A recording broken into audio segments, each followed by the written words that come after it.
Hi everyone, I'm Annie. Welcome to this Google digital training session on writing for social media. So hi everyone, welcome to Google Digital Garage training session on writing for social media. My name is Annie and I'm a trainer for the Google Digital Garage Google Training Skills. So just a bit about me. I've been an entrepreneur, so I understand the highs, the lows and everything in between. And I also write and deliver content to universities. And I've been a digital garage coach now for 5 years. I'm not alone today, so I've got Glenn here with me, who is also a digital garage coach, and you can recognize him by his name and also a blue little spanner in the chat box. Now, it's a really interactive session and I really recommend that you sign in and join in with us. And you can do that by signing into YouTube and joining the chat. Now, Glenn will pass some of the bigger questions to me in the break, and we've got a couple of pauses for breaks as we go. Just a tiny bit of housekeeping before we start. If you've got any audio problems, just refresh the page and that often irons them out. So do try that if you have any issues. Now, this is part of a broader range of courses that we're offering and webinars. So if you just drop to the link below, g.co/digitalgarage, you'll be able to see the other ones that are coming up soon. Now, today we're talking about writing for social media. Now, at no time more than in the last 2 years have we become really committed to our devices, to being online, to looking for all sorts of information when we go there. We've become very sophisticated as users, and we're wanting answers to our problems and to be entertained. So it's really useful for us and important for us to understand how we can communicate with the public that is out there and looking to find answers and solutions to problems. So we're going to look today at writing for social media and how we can create confidence with our key social platforms. So we're going to go over 3 different parts today, and we're going to start with defining our brand on social media. So it's really important that we understand our brand and how it impacts others in the social media world so that we can stand out. And also then we're going to look at some tips and tricks for writing for social media so that we can get the impact that we're hoping to achieve. And finally, we're going to use some low-cost tools to help us with our content marketing in this space as well. So now I'm really pleased to offer the one-to-one mentoring that now is available. So this is completely free to small businesses in the UK and also charities. You go to g.co/UK mentoring, and I'm sure Glenn would have kindly added that into the chat for us. So it's a really useful thing to do, whether it's looking to how we can reach new customers or whether we want a strategy to go and have a go with. So completely free of charge to you as well. So now we're going to look at defining our brand on social media. Now, how important do we think it is to actually do this? Do we think it's needed? Do we think we can just sort of plug and play, go and see how it goes? Or do we think we need to be a little bit more considerate over our brand and how it is interpreted online?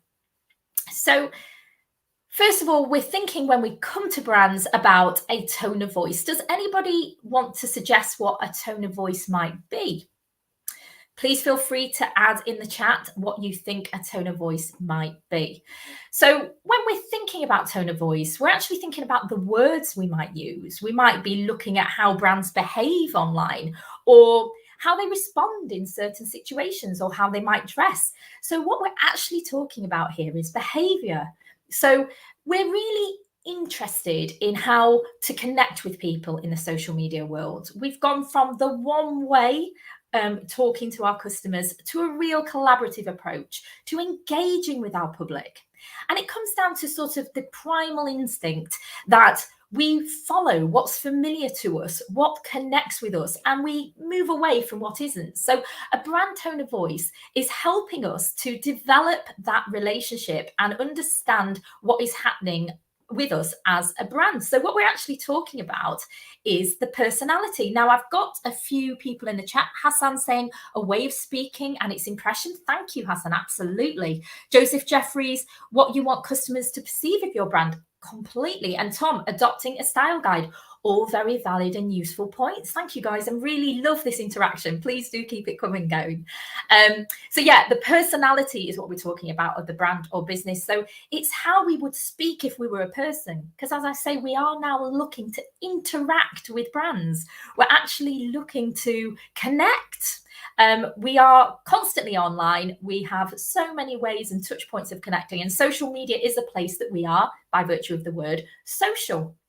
So how we would speak as a person is how we convey our personality online, and also our tone of voice. For example, if we're friendly, if we're fun, if we're upbeat, it really reflects the kind of people we are. And as I say, that primal instinct of being pulled into what's familiar and what we are attracted to is important, and we're not all attracted to the same things. So it's important that we look at that as well. So it's about how we would speak if we were a person, and that is the personality of the brand as well. So it's very much about human and making something more connected in a human way than in the past, which might have been just processes and systems and products. Now we're looking more at connecting human to human, which is an exciting thing when we look at it.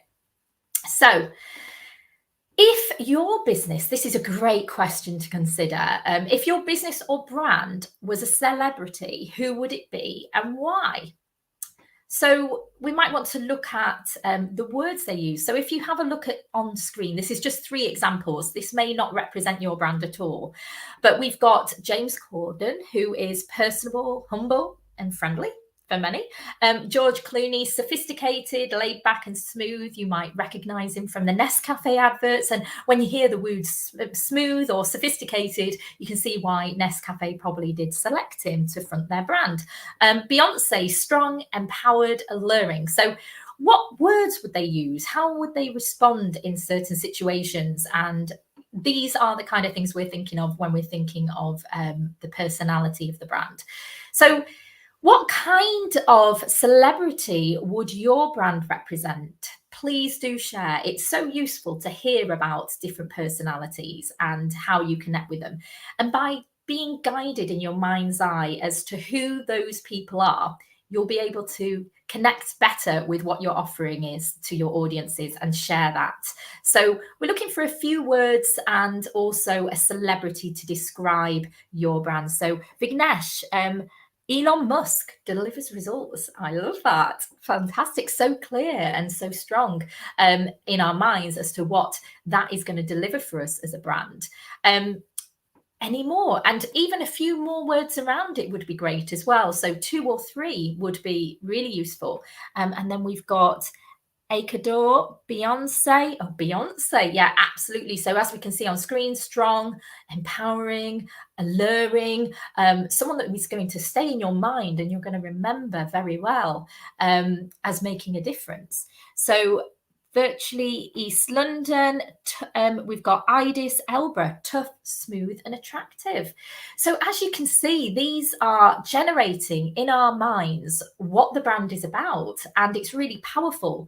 So when we think about what our brand stands for in terms of a celebrity, it really gives us a nice underlying of what our personality could be developed as online. So now we're going to look at 4 steps to actually developing your brand tone of voice. Now, creating a brand tone of voice can actually take a while. And you might think, well, my employees already know what the brand is about, or I already know I am the brand. But there's a lot of value in actually crafting this out and getting it down on paper so that it's clear to you and to others.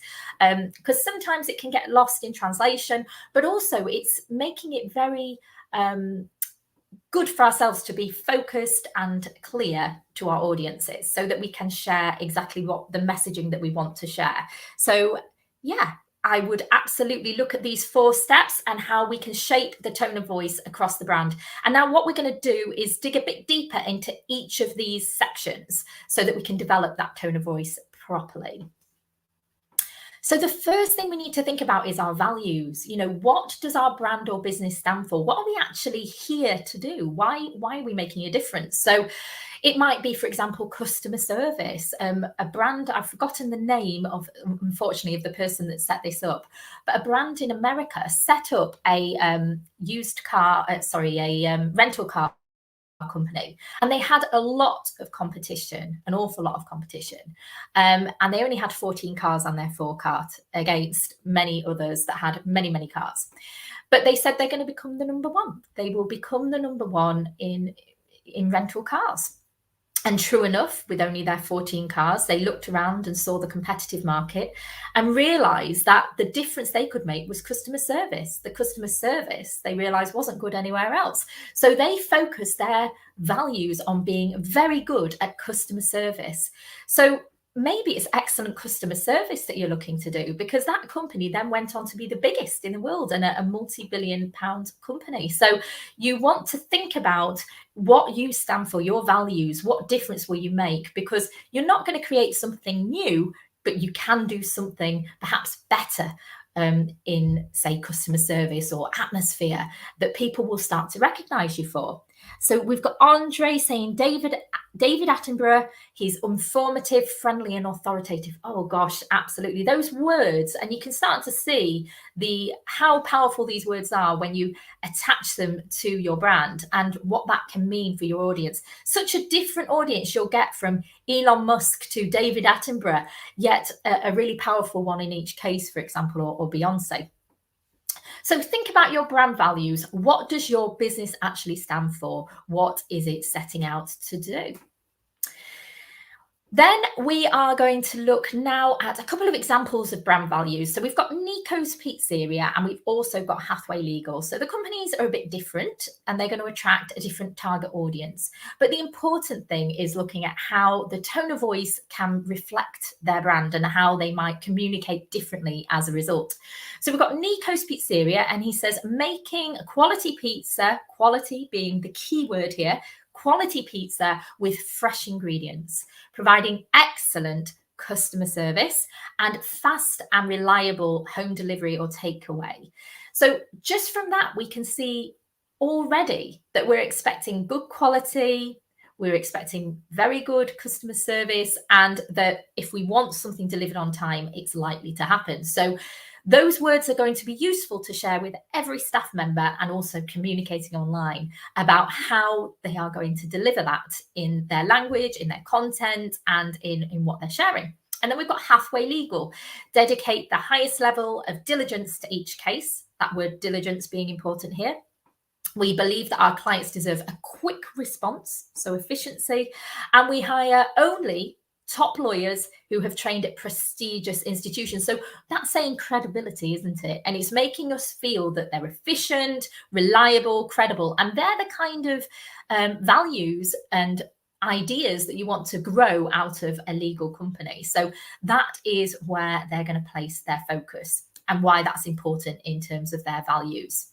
So as you can see on the left, it's more about the quality and the experience. On the right, it's more about the efficiency and the credibility that is stronger between the two. So now the second part is, how would you describe a core member of your audience? So this is what we call in the marketing world as a pen portrait. So a pen portrait is where we can give a vivid picture of our audience using words. And this can seem like quite a long thing to do. It can feel like we're having to spend it seems a bit silly, I suppose, in getting that information down, for example, a pet's name or their favorite food or political stance. But the value it brings is that we can actually, remember, they're humans connecting with humans, we can actually connect with people on the things that matter. And as we talked about earlier, it's about behavior, and we're attracted to things that are familiar, that we connect with, that we feel a resonance for, and that we value. So creating this core pen portrait is going to help us to do that. And the reason why is, if we try to write content for everyone, it really doesn't sit well with anyone, because it doesn't feel like it's for us. It's not written for us or considerate of us. If you think of any relationship you have in the real world, you would like to think that they'd pay some attention to who you are and how you feel and what your thoughts are. And that's where you build the trust. That's where you build the credibility. And that's where you connect on a deeper level. So the whole process of marketing is to stop looking like spam and to start resonating and connecting with individuals. And especially in social media world, it's about building that real answer and need and for human connection and friends really online. So it's building that relationship up. And of course, we have to dig deep to actually understand who our audience is. And that is where we start. Knowing our audience is key. So here is a couple of pen portraits. Nico's and Hathaway, again, we like to use these examples. So Nico's penned out one of his most valued customers, I guess. So there could be a number of people that shop at Nico's Pizzeria, and we could say everyone wants pizza, but there'll be people that are more interested than others and more commonly buy than others. And they're the ones that we are talking most to. So here we've got Simon, who is a young single professional in his late 20s. He works full-time in advertising. He lives in Brighton.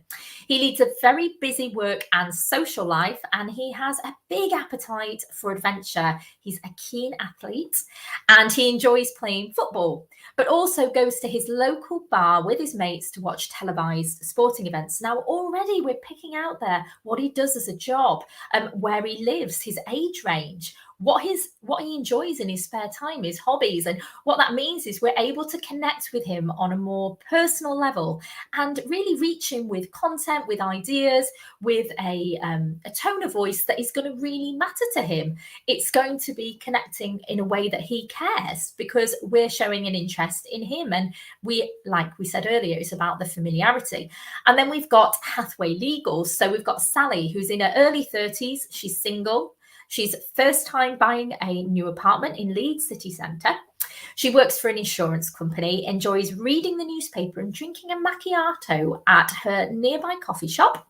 And she's a tech fanatic and enjoys getting the latest gadgets, graduated with a degree in history, and she's a bit of a grammar nerd and appreciates quality. So we can already see the points that matter to her. And of course, if we started to write social media with terrible grammar, that would not go down well with Sally. So as we can see there, she enjoys her newspapers, she enjoys tech, and she is a graduate. So we will talk to her in a way that may be different to someone who isn't particularly interested in following the news or in being interested in tech, for example. So we start to get a bit of a flavour of who she is, what she's about, and what she cares about as well.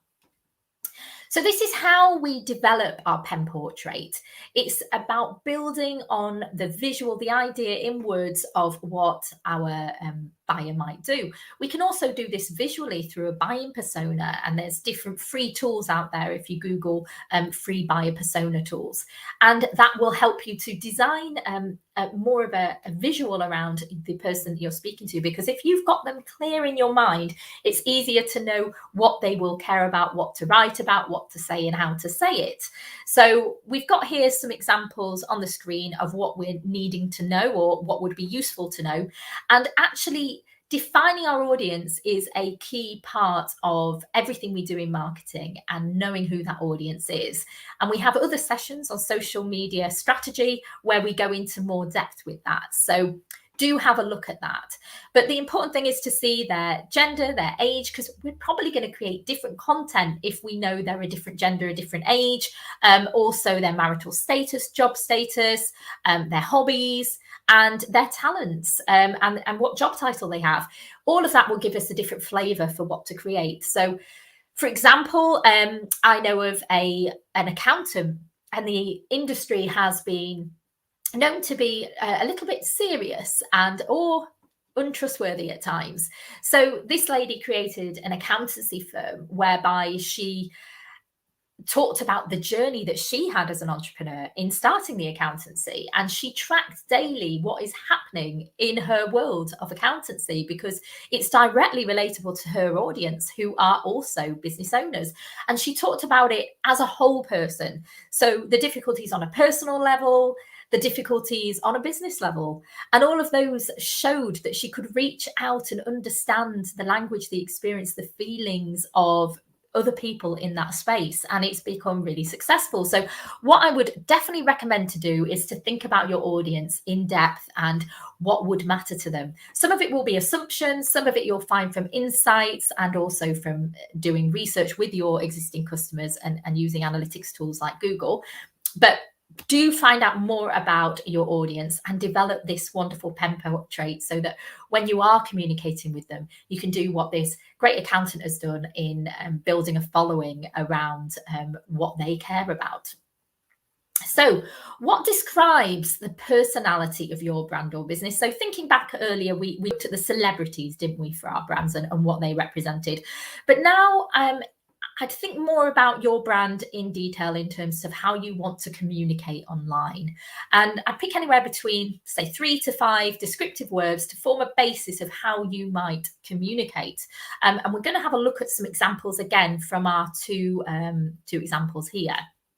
So we've got Nico's Pizzeria. He talks about charm, authenticity, family. Already those words are evocative of what we want to create, what we think that brand will offer us. And it's a feeling, isn't it? A real emotion that we connect with here. And we know from those words what kind of content we might want to convey, what kind of visuals, what kind of, for example, music we might want to have connected with the brand. So 3 words that we have here, we might have up to 5, already giving us ideas for the kind of content we want to serve and the way we might serve it in terms of the style. Also, Hathaway Legal, powerful, efficient, experience. You can see the strength of these words here and what that will mean to the content we produce and to our audience. So very quickly, in a few short words, it starts to give us an idea about how we are represented to our audience and how they can connect with us too. So what is useful to do next is to think about some guidelines, some do's, some don'ts, because as I say, having it down on paper will mean that we're committed to it, and it will also mean that we can share that with either our employees or with other members in our team or with our bosses, and talk about, this is the guidelines that we need to represent. So it might be the ways of greeting people. So that's quite an important thing to consider.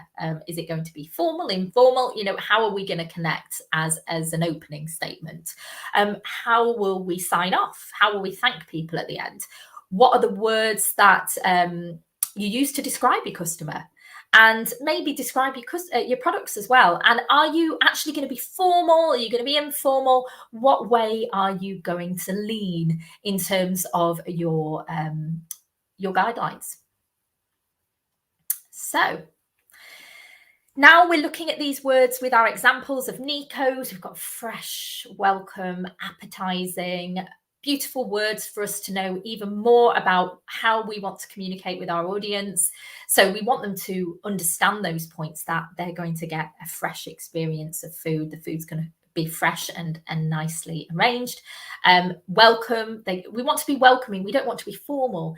And appetizing. We want to give that taste experience. We want them to know that it's an attractive thing to be involved with this brand.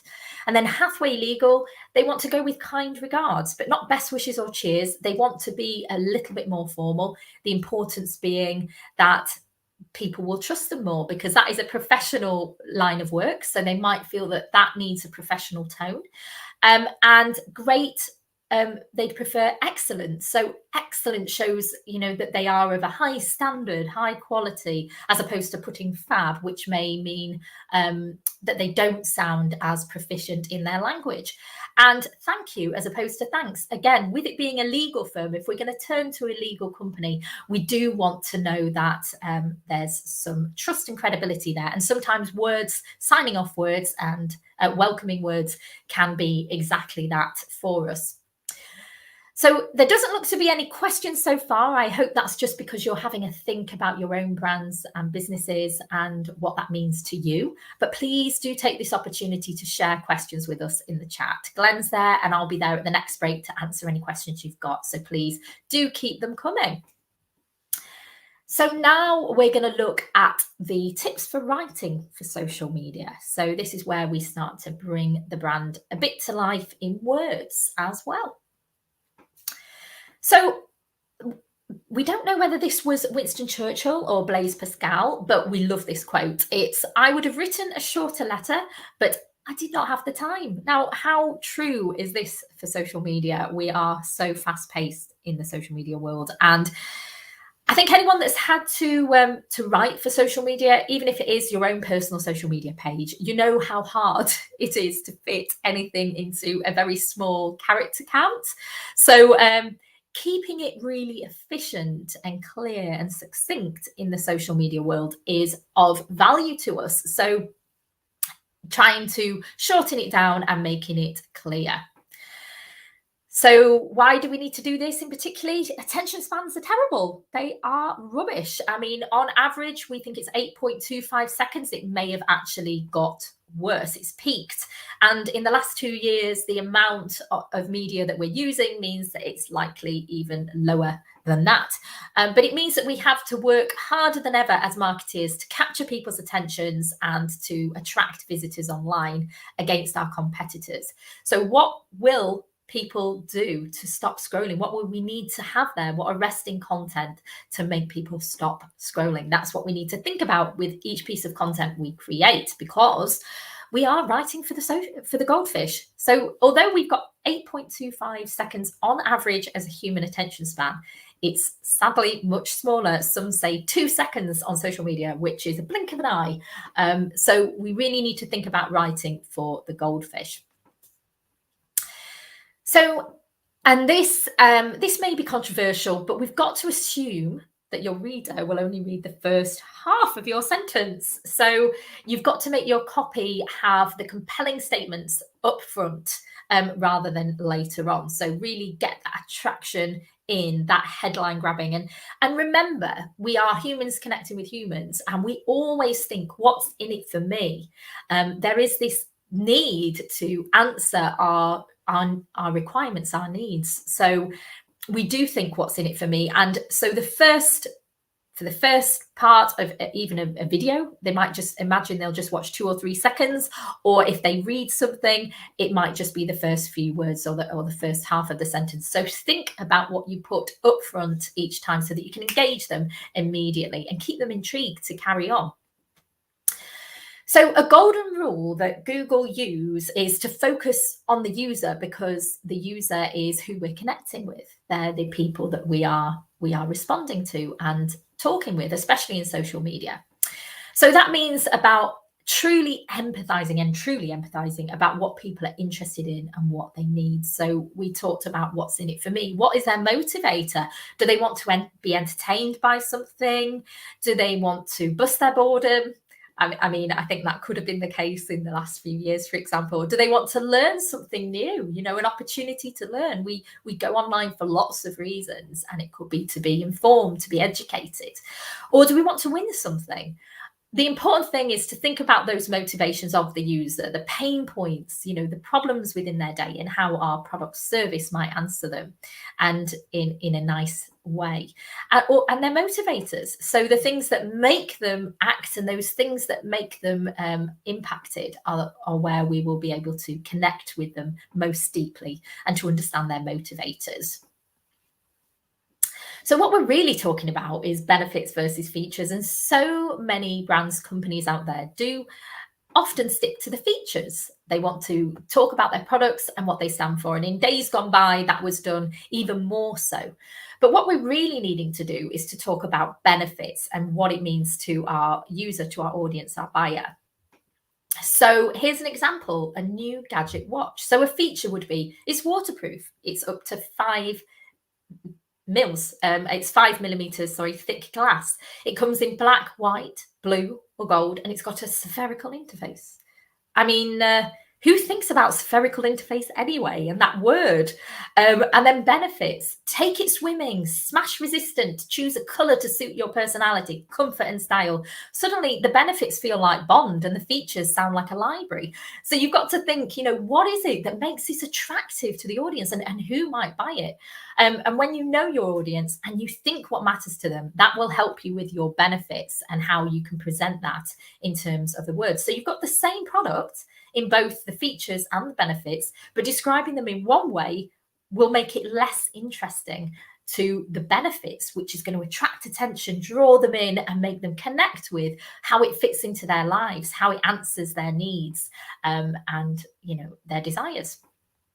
So here's a few examples on screen. So we talked about they'll only read the first part of a sentence. So in order to do that, we've given you some examples so you can see how to put the benefit up front. So the benefit here, for example, is boost your CV with a free, and then it tells you digital marketing course. Now, if you're looking to boost your CV and you don't want to pay to do it, this is a great way of drawing that customer in. The next one, get product and engineering on the same page with the product roadmap software. So the features, the product roadmap software, is not as important as the fact that we really, if we're working in that space, want to get people out of their silos onto the same page, product and engineering working together. So that's when we start to realize the benefit up from if we are in that space. Or get a free coffee roasting kit. Now, if we love coffee and we love roasted coffee, this is going to be interesting. And afterwards, we might read on then to see when you try 3 bags of our roasting coffee. And we might be more keen to do that once we know that we're going to get a free roasting coffee kit up front. So that's how we bring the attention ahead, the benefit in front of the features. And that's really important.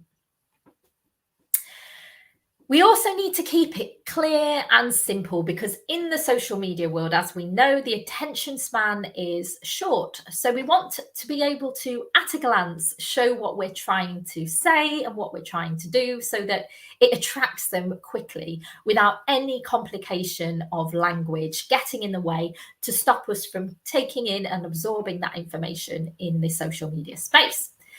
So, for example, the clear language is about how it's structured. So we want to make it so it can be skim read. So, for example, bullet points, subheadings.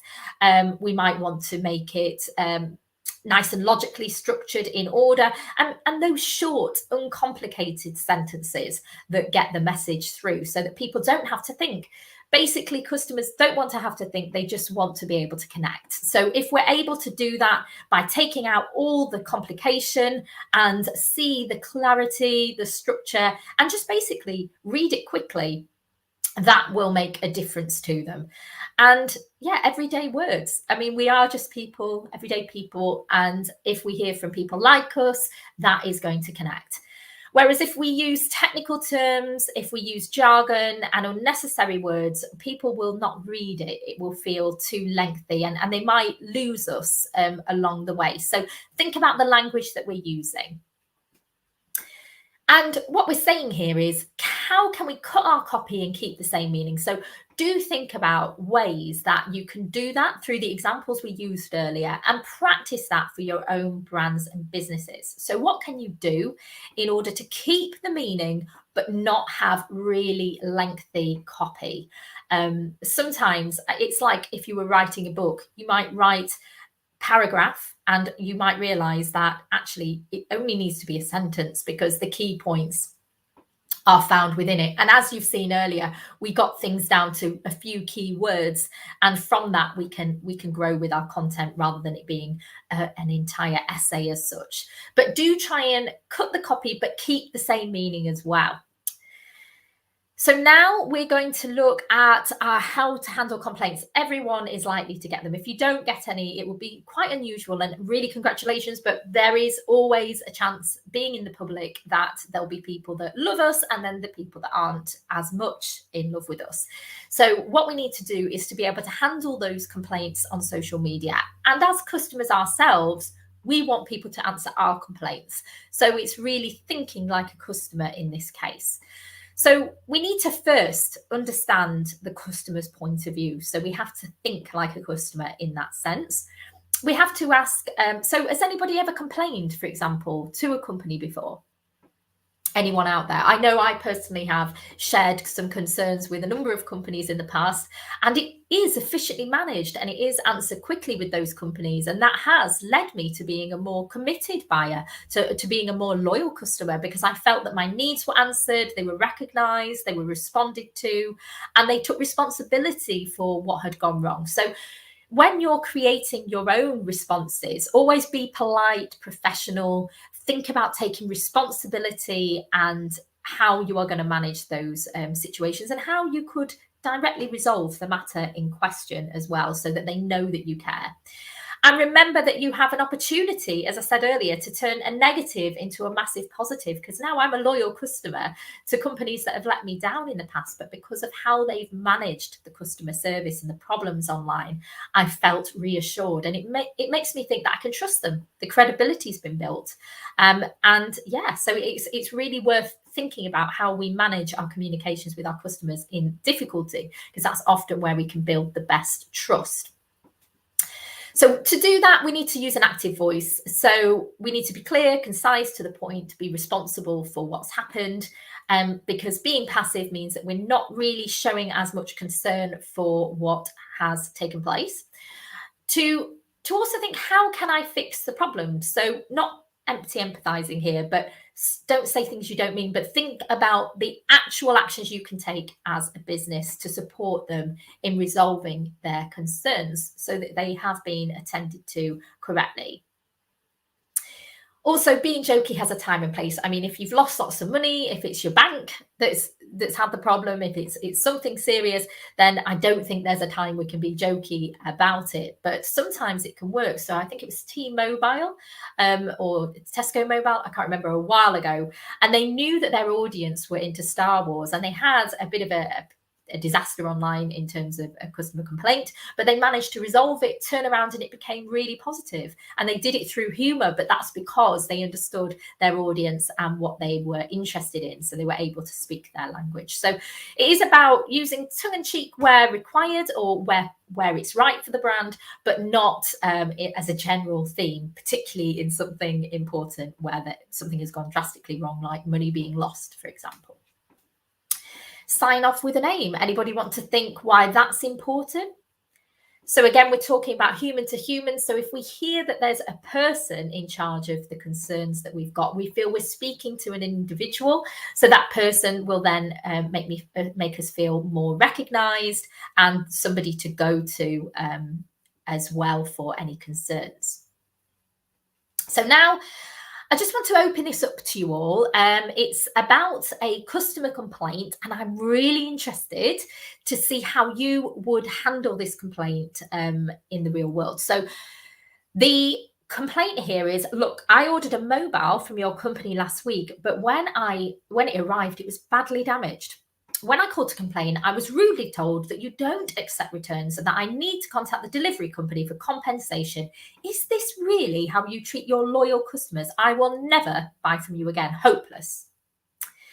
So what we need to do here is to look at how the bad things in our company have come about, what we want to do, to simple steps we're going to take to help the customer, and what kind of things we might say verbally to the customer to help them. So, I've just got an example of a complaint issue by Hazel. I'm in the process of one at the moment, car insurance, have avoided using their social media so far, but if I continue to receive poor customer service with telephone call correspondence, I'm considering taking it to social media. Absolutely, and so you should, and that's what customers will do, because often they will use social media. One of their platforms might be to be focused on customer service. So it could be that you take it there, and because of the nature of it being public, that you are recognized more quickly, more efficiently, and more concerned. So yeah, I can see why you would, Hazel, and that's what many people would do. So definitely do that. Joseph, I've had a couple of smaller online businesses who've messaged me shortly after the delivery of my items to check that it arrived okay and in good condition. I think this is great. Absolutely. That kind of customer delight, going over and beyond, and letting customers know, checking in with the customers before they have a chance to say what went right or what went wrong is brilliant. Not always possible if we're dealing with massive numbers, but we could still, for example, send an email to check how it went, and or even a survey at the end. But thank you, Joseph. Brilliant support there in what you do with your businesses. So in regards to this complaint, what ways could we handle it? Let's have a look at an answer that has been given for us. So Dear customer, hello customer, our sincere apologies for the inconvenience caused and the poor customer service you've received. It fell below our usually high standards. We value your patronage and will launch a full investigation into why our team provided you with misinformation and didn't trust you with the full respect that you deserve. Please contact me on my direct email and we can organise a full compensation or replacement for you. Now, this is a good answer. What do people think about this? So I might be a bit inclined to say, let's take the offer for compensation offline and do that through email, because it may be that some people want that all the time when they may not deserve to have necessarily a replacement in every case. But generally speaking, showing a sincere concern for them and accepting responsibility for the customer service and that it doesn't follow their values is an important thing to do, because what they're doing is taking an active concern. They're giving a personalized sign off with their name, Hannah. They're asking people to contact you. And Align says, apologies, say we understand the situation and look for a solution, asking the customer to contact to a direct email address, supporting or giving order number perhaps. Brilliant. And that is very similar to what we've seen on screen. So really good answer. Thank you. Vignesh, sorry about your bad experience. Taking your complaint on record. We'll contact you shortly. If the phone was broken at the time of delivery, it will be replaced for sure. And that's a very nice way of managing it, isn't it? If it was broken at the time of delivery, because what that means is we need probably some evidence to show it was broken at the time of delivery, so that other people will know that they can get it replaced, but not just for any old reason. They'd have to prove, for example, that it was broken at the time of delivery, but at the same time, it's not pointing the finger at them saying, you know, are you lying? Are you saying it wasn't broken? You know, etc. So really good answer there. And then we've got Malgosia. Dear, thank you for reviewing our company. I'm so sorry to learn that you received damaged product and a poor customer service. Yeah, that empathy. And all of this is really good in terms of response. As long as we can empathize, we show that we're going to take action. We're going to give them a next step, telling them what we're going to do, either emailing them directly or arranging a replacement if it was broken at the time of delivery. All of these are really useful ways of us feeling heard by the company, by feeling that we can trust them if we ever need to use them again. So all very good responses. So please do bring your questions forward. We love hearing your questions, so please do bring them in. So Vignesh, any suggestions for beginners on how to be good with words for writing for social media? Well, we're going to go through a few tips for how to make our grammar well, etc. on social media. But in terms of starting out on social media and being good with words, I would say talk to your target audience and ask them what they care about. Look at your competitors and think how you could be different in that space, and really flesh out those earlier concerns about what our values are, what our brand personality is, and that will all flow in terms of the content that we want to create. So, for example, if we're going to be efficient, like our lawyers earlier, we might, and the grammar matters to our pen portrait, we may be writing things that are well written. So we might be concerned with our grammar. We might also want to write about topics that they care about politically, etc. So think about what's right for your brand. Vignesh, why do telecom companies not pay much heed to complaints of any sort? Is it because of the fact that the customer don't have much choice? I'm not sure about that, Vignesh. So companies not paying much heed to, well, if they aren't paying much concern about complaints, and I don't know that industry enough to say when it comes to the telecom industry, and also I guess where we are in the world with that as well. But if they're not, it's a real opportunity for another brand to come in and give great customer excellence, because that is what we're looking to do as a business, to provide something of value, something of difference, something that really matters to the individual. So if there is an issue with the other companies out there, we can step in and provide the solution. So that might give us an opportunity. But yes, so why companies do poor customer service? it is worth looking into. So always look in your competitor field, look at your competitors out there and how you are presented versus them. I mentioned earlier about the rental car company, and having a rental car company that did great customer service had literally now taken over all the other ones, the big companies. And I suppose the important thing is we are humans, we are individuals, and we need to be understood, we need to be recognized, heard, valued, and back to that primal instinct of feeling familiar rather than repelled. So we connect with what is familiar to us, which resounds with us. So if people are treating us as equals, as other humans, the basics really of being a good human, it's going to make a big difference in the customer service space. So definitely think about that. And Zika, I'm new to this. Should I change my page or start a new one from zero? So if you've just started out because you say you're new to this, this is a great time to have been on this course today, because what it means is we're able to consider all the points above, which do build up that character. Because remember, what we're actually doing is we're not just putting products out there, we're putting an experience out there that customers connect with. So there could be a million different versions of the product that we sell, but it's the personality, the essence, the feeling, the connection that actually makes people want to buy from us. And sometimes people will pay a lot more when they feel heard, understood, respected, valued, and they're given content that serves them in terms of what their needs are. So whether that be great customer service, whether that be content we put on social media to make them know we're listening, by understanding their interests on pen portraits, whatever it may be, it is useful to start with what we've done today, looking at our values, why we want to be different, in what way we want to be different, looking at our personality, how we speak and how we're going to connect and converse with our customers, as we heard about the accountant. Knowing our audience, so knowing who that we're serving, other small businesses that are starting out, that are having the same journey as us. If we share our journey, that's going to really make them know we're on the same page, that we can relate, that we care, and it adds value. Quick way, what if we clearly know the customer is lying for further benefits? How could we properly reply? I'm going to say professionalism. Yeah. So what I would say here is, if we clearly know the customer is lying, I mean, that's a really good point, Quack, actually.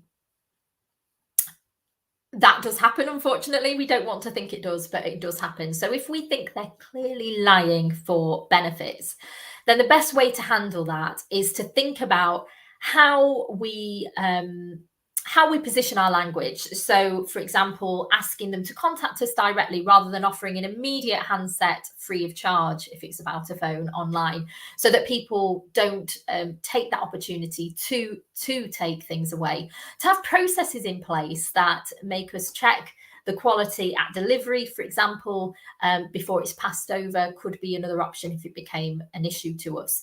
And yeah, just getting people to sign for it at delivery that it was delivered correctly. But you know, there could be processes we put in place, but the most important thing that we want to do in social media with customer service is to visibly show that we are investigating and that we are taking action. We don't necessarily have to say you're getting something for free. I quite agree, Quack. But what we do need to do is to say, we've heard you, we've understood, we respect it, because there is a chance that it's also broken, that actually they've received something and it's broken. And as a customer, we wouldn't want that experience. We wouldn't trust that company. So we'll take it seriously. We'll listen to them, and we'll provide our professional response and be courteous. And of course, take that offline so that the public don't see the follow-up from that if we have to ask further questions about what happened to the handset. Thank you for all the questions. Do keep them coming. We're here to serve you, to help you, and to support any questions you have. And it's great to talk to you directly as well. So to finish up, we're going to look at a toolkit for content marketing. Now, these are inexpensive tools that we've come up with to support you in your social media efforts. And each of these may provide some value to you on that journey. So we talked about being professional, and we talked about, you know, the idea of not having spelling mistakes. Now, Grammarly is a great tool for this. I think it's Grammarly.com, and I'm sure Glenn will kindly share that with us in the chat. But Grammarly looks at our spelling and grammar. It is an Americanized tool, so bear that in mind. But it does help to check any grammar mistakes, and it's added as an extension on your browser. So it's worth sense checking your content, especially if that matters to your audience. So it's worth doing anyway, but if you have an audience that care about grammar, so for example, we had our Hathaway Legal example earlier, then Grammarly could be a great tool for you. There's other tools out there that you might want to look at in terms of your writing. So Word Counter is one you might want to look into. PicMonkey, if you're wanting to add more visuals. Giphy, if you want to add more animation to your work. And yeah, some more that we're going to have a look at in a moment. So they say that pictures create 10,000 words. So getting the visual connected with what we're wanting to convey in our language, in our words, in our thoughts is really key to that. So there's different tools out there to help us capture the visuals in an eye-capturing way. So there's Viscocam. So this is a photo editing app, and it's got a library of different visuals. And what is really important when we write or design content for social media or marketing in general is that we have what we call one voice, one look, so that we have a continued theme. So if people saw us online, they'd know it's us, so we stand out. There's Soap and Glory, for example. I don't know if you know of this brand, but it's got a very nostalgic feel to it. And some companies use clear colours in their palette, and it's repeated. So whenever that comes up, people know it's them. So keeping that consistent look, and Viscocam has really different, as I say, different film-like presets available to offer to you so that you can keep that consistent theme going, which is really key to building your brand as well. You can also edit your photos there. And then Canva has been an absolute dream for me as a business owner, because it creates templates for visuals that has meant I've not needed as many designers to do my work in the past. So what it does is it creates different visuals for different sizes across social media, and it's preset designed in the sizes for the different social media channels. So I would say this is a great way to get your designs out on social media and your content in terms of templates. And it also does things like flyers, and as we're wanting to connect on and offline, it will help you with content to share in the real world as well as in the digital space as well. And there's lots of graphic design apps out there available to you to have a look at. And I would also recommend things like Word Splash, I believe it is, or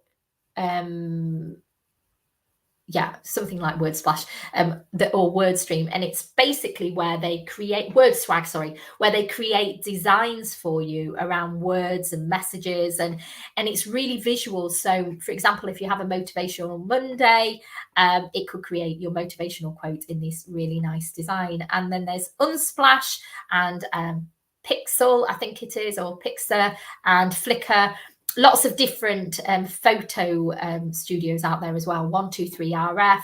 And just check, though, that when you do use any photos, that you've got the license to use them, and that you've done that all correctly. So there's some of the things to consider. Also, what you might want to do is to start, and it sounds scary, but to start doing live videos, because live videos are a way to connect with your audience. And they are really when you start to become the human that you're trying to represent online. So it's not for everybody, but it's easy to do. Now you don't need all the technology of the past. You can create something very easily without anything technical. You can just basically point and shoot with your phone, because your phone will have all the capacities it needs.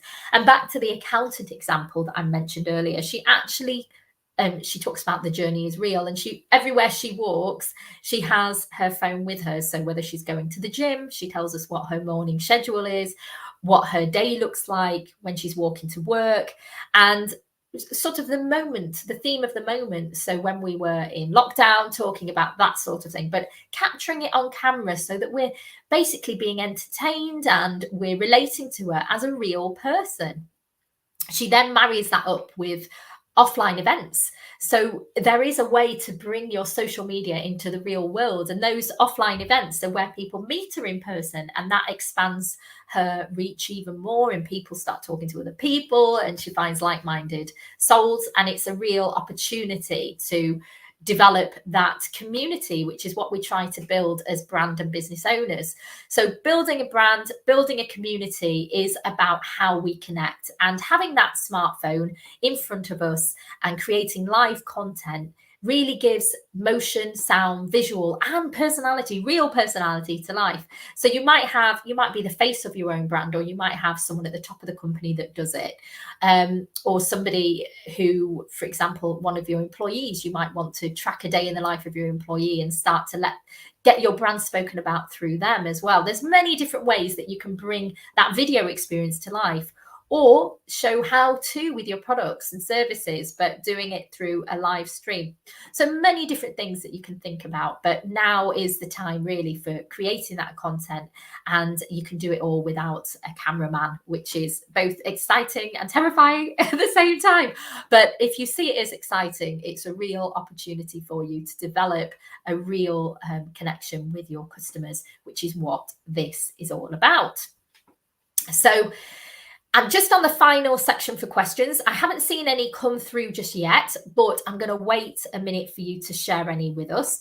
So today we've gone through how to create that personality and tone of voice that is so important in really knowing who we are and what we're offering to the world in terms of our values, and how we can share that with our audience appropriately through words, through visuals, through what we say, and also through the kind of motivation that we're giving to our customers to connect back with us through our content.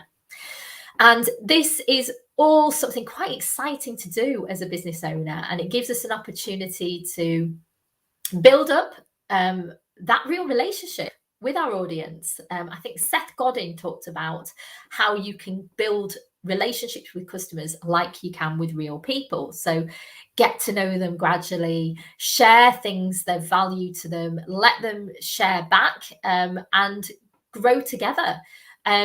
This is a real combined effort, building that relationship, and relationships are what build and develop your business. It is a relationship business, and whether we're online, offline, or any other way, it is about relationships.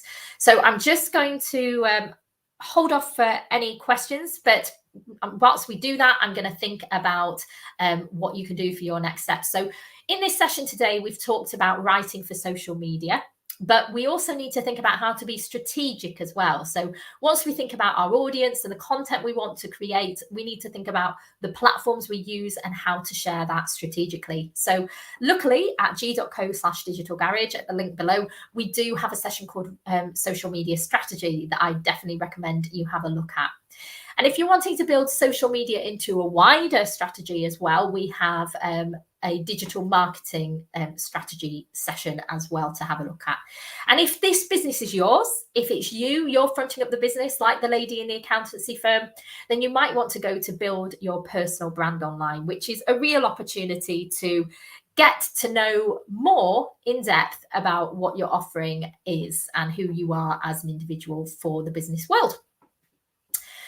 So we also, as I said earlier, we have one-to-one mentoring available for free from Google. So certainly take the opportunity whilst it's there and whilst it's available. So if you're wanting to look at how you can reach more customers in the social media space, maybe you want to build a social media strategy, there's a whole range of experts that you can do that with. You book a date and time to suit you both, and you'll be able to talk through between you both one-to-one for the hour on the subject that matters to you.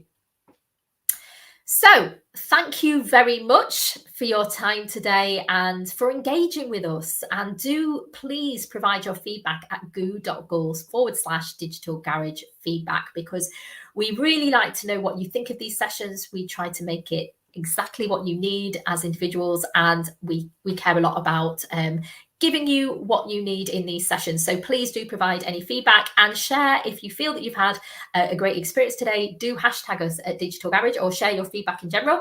And I've been Annie, your trainer today, and thank you, Glenn. I'm sure you will agree he's been amazing in the chat. And I look forward to seeing you in a future session. And I wish you all the very best of luck with your onward futures, with your businesses, or with your workplace. Thank you.